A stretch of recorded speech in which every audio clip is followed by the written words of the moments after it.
गडचिरोली हा राज्यातला शेवटच्या टोकावर असलेला जिल्हा आहे।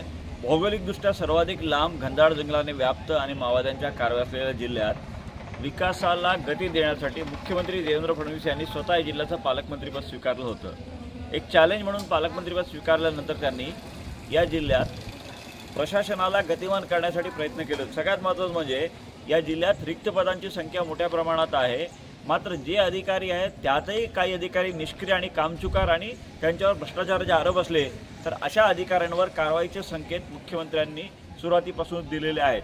महत्त्वाचं म्हणजे डीपीडीसीच्या बैठकीत मुख्यमंत्री देवेंद्र फडणवीस यांनी कुठल्या पद्धतीनं शासकीय योजनांची अंमलबजावणी योग्य पद्धतीने झाली पाहिजे, निधीचा योग्य वापर झाला पाहिजे, दुर्गम भागापर्यंत विकास पोहोचला पाहिजे ही भूमिका वेळोवेळी मांडलेली आहे। आणि यात जर अधिकाऱ्यांनी कामचुकारपणा केला तर त्यांच्यावर कारवाईचे संकेत मुख्यमंत्री देवेंद्र फडणवीस यांनी दिले होते।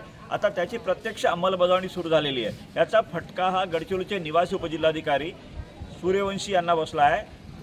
निवासी जिल्हाधिकारी आरडीसी जे सूर्यवंशी आहेत त्यांच्यावर गोंदियाच्या एका प्रकरणात भ्रष्टाचाराचे आरोप आहे, चौकशी सुरू आहे। मात्र त्यांच्या कार्यपद्धतीवरून जिल्हा प्रशासनात त्यांच्या संदर्भात नाराजी होती, त्यामुळे थेट मुख्यमंत्र्यांनी आता या संदर्भात कारवाई केलेली आहे। त्यांची उचलबांगडी करण्यात आलेली, त्यांना कुठेही पोस्टिंग सध्या देण्यात आलेली नाही। सगळ्यात महत्त्वाचं म्हणजे या ठिकाणी जे आहे आत्ता आणखी काही अधिकारी मुख्यमंत्र्यांच्या काही अधिकाऱ्यांच्या संदर्भात जिल्हा प्रशासनातून प्रस्ताव गेलेला आहे आणि अशा अधिकाऱ्यांची बदली होण्याची शक्यता आहे। जे अधिकारी रडारवर आहेत त्यांनाही आता या कारवाईमुळे थोडासा हादरा बसला आहे असं आपण नक्कीच म्हणू शकतो। कारण महत्त्वाचं म्हणजे गडचिरोलीसारख्या एक कठीण जिल्ह्याचं पालकमंत्रीपद मुख्यमंत्री देवेंद्र फडणवीस यांनी स्वीकारलं होतं आणि त्यातूनच त्यांनी या ठिकाणी दुर्गम भागापर्यंत विकासाची गती वाढवण्याचा टार्गेट ठेवत राज्याच्या शेवटच्या टोकावर असलेला हा जिल्हा पहिल्या क्रमांकाचा जिल्हा बनवायचं त्यांचा एक उद्देश आहे। मात्र यात जर अधिकारी जे योग्य नसतील तर त्याचं नेमकं होणार काय, प्रशासन पोहोचेल का आतमध्ये दुर्गम भागापर्यंत, हा महत्त्वाचा मुद्दा आहे। त्यातूनच मुख्यमंत्र्यांनी स्वतः अविश्वास पांडासारख्या एका तरुण अधिकाऱ्याला गडचिरोलीचे जिल्हाधिकारी म्हणून स्वतःच्या पसंतीने या जिल्ह्यात आणलं होतं।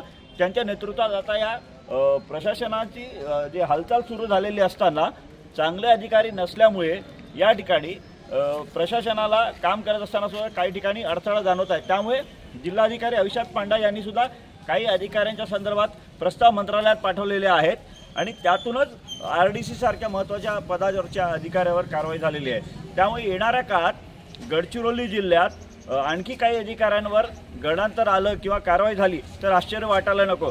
आत्ता तर सध्या या कारवाईमुळे प्रशासकीय वर्तुळात खळबळ उडालेली आहे। येणाऱ्या काळात गडचिरोलीच्या जिल्हा प्रशासनात आणखी काय घडतं हे बघावं लागेल। मात्र मुख्यमंत्री देवेंद्र फडणवीस यांनी आता ज्या पद्धतीनं गडचिरोलीमध्ये स्वच्छ प्रशासनाचे अधिकारी असावेत आणि गतिमान लोकांपर्यंत जाऊन काम करणारे अधिकारी असावेत हे टार्गेट ठेवून ज्या पद्धतीनं हालचाली केलेल्या आहे, त्यामुळे येणाऱ्या काळात नेमकं काय घडेल हे बघावं लागेल। महेश तिवारी, न्यूज 18 लोकमत, गडचिरोली।